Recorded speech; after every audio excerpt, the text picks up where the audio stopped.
Rank list പ്രസിദ്ധീകരിച്ച് 9 മാസം പിന്നിടുമ്പോഴും LP school അധ്യാപക rank പട്ടികയിൽ ആയിരക്കണക്കിന് ഉദ്യോഗാർത്ഥികൾ ആശങ്കയിലാണ്. 2025 മെയ് മാസം 31-ന് പ്രസിദ്ധീകരിച്ച റാങ്ക് ലിസ്റ്റിൽ നിലവിൽ വന്ന ഒരു വർഷമാകുമ്പോഴും ഒരാൾക്ക് പോലും PSC വഴി നിയമനം ലഭിച്ചിട്ടില്ലെന്നാണ് ആരോപണം. അനുകൂലമായ നടപടി ഉണ്ടായില്ലെങ്കിൽ സമരം ശക്തമാക്കുമെന്ന് ഉദ്യോഗാർത്ഥികൾ പറയുന്നു. അനഘ ഹർഷനാണ് കോഴിക്കോട് നിന്നും ചേരുന്നത്. അനഘ, ഈ PSC വഴി നമ്മുടെ സംസ്ഥാനത്ത് നിയമനം കാര്യക്ഷമമായി നടക്കുന്നില്ല എന്ന് ചൂണ്ടിക്കാട്ടി എത്രയോ സമരങ്ങൾ സെക്രട്ടേറിയറ്റിന് മുന്നിൽ നടന്നു. അതൊന്നും ഫലം കണ്ടിട്ടില്ല. അതുകൊണ്ടാണല്ലോ ഇത്തരം തുടർച്ചയായ ആരോപണങ്ങൾ ഈ സർക്കാരിനെതിരെ ഉയരുന്നത്.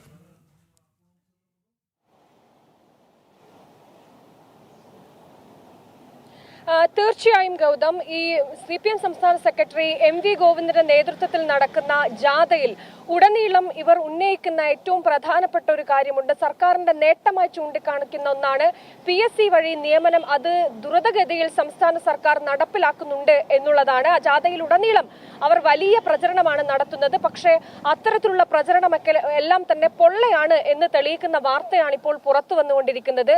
അതായത് കഴിഞ്ഞ വർഷം മെയ് മാസത്തിലാണ് ഈ LP സ്കൂൾ അധ്യാപകരുടെ റാങ്ക് ലിസ്റ്റ് PSC പുറത്തുവിടുന്നത്. അതിനുശേഷം 9 മാസം പിന്നിടുമ്പോൾ പോലും ഈ റാങ്ക് ലിസ്റ്റിൽ 8 ജില്ലകളിൽ, കേരളത്തിലെ 8 ജില്ലകളിൽ ഒരാൾക്ക് പോലും ഈ റാങ്കിൽ ആദ്യം ഉള്ള, ഈ റാങ്ക് ലിസ്റ്റിൽ ഒന്നാമതുള്ള ഒരാൾക്ക് പോലും നിയമനം നൽകിയിട്ടില്ല എന്നുള്ളതാണ് ഈ ലിസ്റ്റിലുള്ള ഉദ്യോഗാർത്ഥികൾ പറയുന്നത്. മാത്രമല്ല, ഇതുമായി ബന്ധപ്പെട്ട് ഇവർ നിരന്തരം സംസ്ഥാന സർക്കാരിനോടും PSCയുമായി ഒക്കെ തന്നെ ബന്ധപ്പെടുന്നുണ്ട്. പക്ഷേ ഒരു പ്രതികരണവും ലഭിക്കുന്നില്ല എന്നുള്ളതാണ്. അതായത് ഇതിനു മുൻപ് ഈ LP സ്കൂൾ റാങ്ക് പ്രസിദ്ധീകരിക്കുന്നതിന് തൊട്ട് മുൻപ് മറ്റൊരു റാങ്ക് ലിസ്റ്റ് പ്രസിദ്ധീകരിച്ചിരുന്നു. അതിൽ നിയമനം നടത്തിയതിനു ശേഷം മാത്രമായിരിക്കും ഈ റാങ്ക് ലിസ്റ്റിലേക്ക് വരിക എന്നുള്ള മറുപടി മാത്രമാണ് കൊടുക്കുന്നത്. പക്ഷെ അപ്പോൾ പോലും ഈ ഉദ്യോഗാർത്ഥികൾ ചോദിക്കുന്ന ഒരു കാര്യമുണ്ട്: എന്തിനാണ് സംസ്ഥാന സർക്കാർ ഇങ്ങനെ മെല്ലെ പോകുന്നത്, നിയമനം നടത്താത്തത് എന്നുള്ളതാണ്. അതായത് ഇപ്പോഴും പല LP സ്കൂളുകളിലും താൽക്കാലികമായ നിയമനമാണ് നടത്തുന്നത്. താൽക്കാലികമായ അധ്യാപകരാണ് ഉള്ളത് എന്നുള്ളതാണ്. അതായത് തങ്ങൾ രാവും പകലുമില്ലാതെ ഉറക്കമുളച്ച് പഠിച്ച് നേടിയതാണ് ഈ PSC.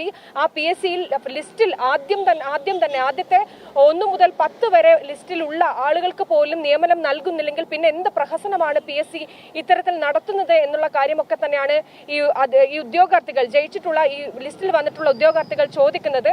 എന്തായാലും ഈ നിയമസഭാ തെരഞ്ഞെടുപ്പ് പടിവാതിക്കൽ എത്തി നിൽക്കുന്ന ഈ സമയത്ത് ഇവർ ഈ LP സ്കൂളിൽ ഈ നിയമനം നൽകാത്തതിൽ, PSC നിയമനം നൽകാത്തതിൽ പ്രതിഷേധിച്ചുകൊണ്ട് LP സ്കൂളിൽ ഈ റാങ്ക് ലിസ്റ്റ് അധ്യാപകർ വലിയ രീതിയിൽ പ്രതിഷേധവുമായി മുന്നോട്ട് പോകും എന്നുള്ളതാണ്. PSC വഴിയുള്ള നിയമനത്തിൽ വലിയ അപാകതകൾ ഉണ്ടാവുകയാണ്. LP സ്കൂൾ അധ്യാപകരുടെ റാങ്ക് ലിസ്റ്റ് വന്നിട്ട് ഏതാണ്ട് 1 വർഷമാകുമ്പോഴും ഇതിൽ ആർക്കും നിയമനം ലഭിച്ചിട്ടില്ല. ഇതാണിപ്പോൾ സർക്കാരിനെതിരെ വലിയ വിമർശനങ്ങൾക്ക് വഴിവെക്കാൻ കാരണമായിരിക്കുന്നത്. ഇനിയും നിയമനം വൈകിക്കഴിഞ്ഞാൽ അനിശ്ചിതകാല സമരം ആരംഭിക്കുമെന്നാണ് ഉദ്യോഗാർത്ഥികൾ ചൂണ്ടിക്കാണിക്കുന്നത്. അനഘ ഹർഷനാണ് കോഴിക്കോട് നിന്ന് ചേർന്നത്.